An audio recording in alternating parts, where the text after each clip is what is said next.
ಬದುಕು ಒಂದು ತಮಾಷೆ. ಪರಿಣಾಮಗಳೇನೇ ಇರಬಹುದು, ಆದರೆ ಜೀವಿಸಿದ ಕ್ಷಣಗಳು ಖುಷಿ ಕೊಡಬೇಕು.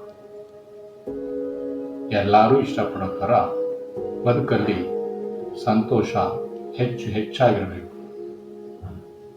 ಆ ಥರ ಆಸೆ ಇಟ್ಕೊಳ್ಳೋದು ಸರಿ ಇಲ್ಲ ಅಂತ ಹೇಳಲ್ಲ, ಆದರೆ ಮುಂದೆ ಏನಾಗುತ್ತೆ ಯಾರು ಗೊತ್ತು, ಅದಕ್ಕೆ ಸಿದ್ಧವಾಗಿರಬೇಕು ಅಷ್ಟೇ.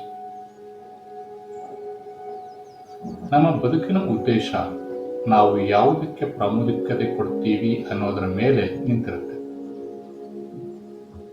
ನಾವು ಏನಾದರೂ ಸಾಧನೆ ಮಾಡಬೇಕು ಅಂದ್ಕೊಳ್ತೀವೋ ಆಗ ಮನಸ್ಸಿನ ಯಾವುದೋ ಒಂದು ಮೂಲೆಯಲ್ಲಿ ಯಾವುದೋ ಅಳಕು ನಮ್ಮನ್ನು ಹಿಡಿದಿಡುತ್ತೆ.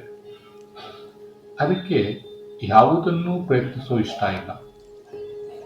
ಈಗ ಹೇಗಿದೆಯೋ ಅಷ್ಟು ಸಾಕು ಅನ್ನೋ ಥರ. ಆ ಅಂಜಿಕೆ ಅಥವಾ ಹಿಂಜರಿಕೆಯೇ ನಮ್ಮನ್ನು ಎಷ್ಟೋ ಸಲ ಬಂಧನದಲ್ಲಿಡುತ್ತೆ.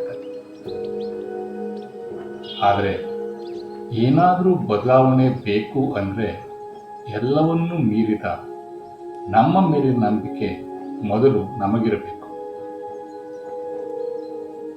ಯಶಸ್ಸು ಸಿಗುತ್ತೋ ಇಲ್ವೋ, ಆ ಬದಲಾವಣೆ ನಾವು ಏನನ್ನು ಇಷ್ಟಪಡೋದರ ಕಡೆಗೆ ಆದರೆ ಪ್ರಯತ್ನ ಪಡಬೇಕು, ಪ್ರಯತ್ನ ಮುಂದುವರಿಸಬೇಕು. ನಮಗೆ ಏನು ಬೇಕು ಅದನ್ನು ಪಡಿಬೇಕು ಅಂದರೆ ಯಾರ ಅಭಿಪ್ರಾಯಕ್ಕೂ ಕಿವಿ ಕೊಡಬಾರ್ದು. ಬಹುಪಾಲು ಅಭಿಪ್ರಾಯಗಳೆಲ್ಲ ಮಾಡೋದು ಒಂದೇ ಕೆಲಸ, ಎದುರಿರೋರ ಮೇಲೆ ಕಪ್ಪೆ ಹಾಕೋದು. ಎಲ್ಲ ಅಡೆತಡೆಗಳನ್ನು ಮೀರಿ ಯಾವುದು ನಮ್ಮ ಜೀವನಕ್ಕೆ ಮುಖ್ಯವೋ ಅದರ ಬಗ್ಗೆ ಮಾತ್ರ ಗಮನ ಕೊಡಬೇಕು. ನಮ್ಮ ನಿಲುವು ನಮ್ಮ ಸಾಧನೆ ಕಡೆಗೆ ಮಾತ್ರ ಆಗಿರಬೇಕು. ಎಲ್ಲ ಶುರುವಾಗೋದು ಒಂದು ಸಣ್ಣ ಪ್ರಯತ್ನದಿಂದಲೇ. ತುಂತುರಿಂದ ಆರಂಭವಾಗಿ ಧಾರಾಕಾರವಾಗಿ ಸುರಿಯುವ ಮಳೆ ಥರ. ಸಾಧನೆಯೆಡೆಗೆ ಹೆಜ್ಜೆ ಇಟ್ಟ ಮೇಲೆ ಒಂದೊಂದಾಗಿ ದಾರಿಗಳು ಕಾಣ್ತವೆ. ಎಷ್ಟೋ ಪ್ರಶ್ನೆಗಳಿಗೆ ಉತ್ತರ ಸಿಗುತ್ತೆ, ಮತ್ತಷ್ಟು ಒಳ್ಳೆಯ ಪ್ರಶ್ನೆಗಳು ಸಹ ಇಟ್ಕೊಳ್ಬೋದು. ಬಹುಶಃ ಸತತ ಪ್ರಯತ್ನದಲ್ಲಿ ಬೇಸರ ಆಗ್ಬೋದು. ನಮ್ಮ ಪ್ರಯತ್ನ ಯಾವ ಕಡೆಗೆ ಅನ್ನೋ ಸ್ಪಷ್ಟತೆ ಇದ್ದರೆ ಕಡಲಿಗೆ ಧುಮುಕಿ ಮುತ್ತು ಹೆಕ್ಕುವಂತೆ ಪ್ರಯತ್ನ ಮುಂದುವರಿತಾನೇ ಇರಬೇಕು.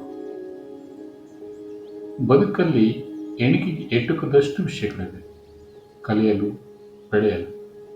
ಹಾಗಾಗಿ ಬದುಕಿಗೆ ಮತ್ತೆ ಮತ್ತೆ ನಮ್ಮನ್ನು ಪರಿಚಯಿಸಬೇಕು.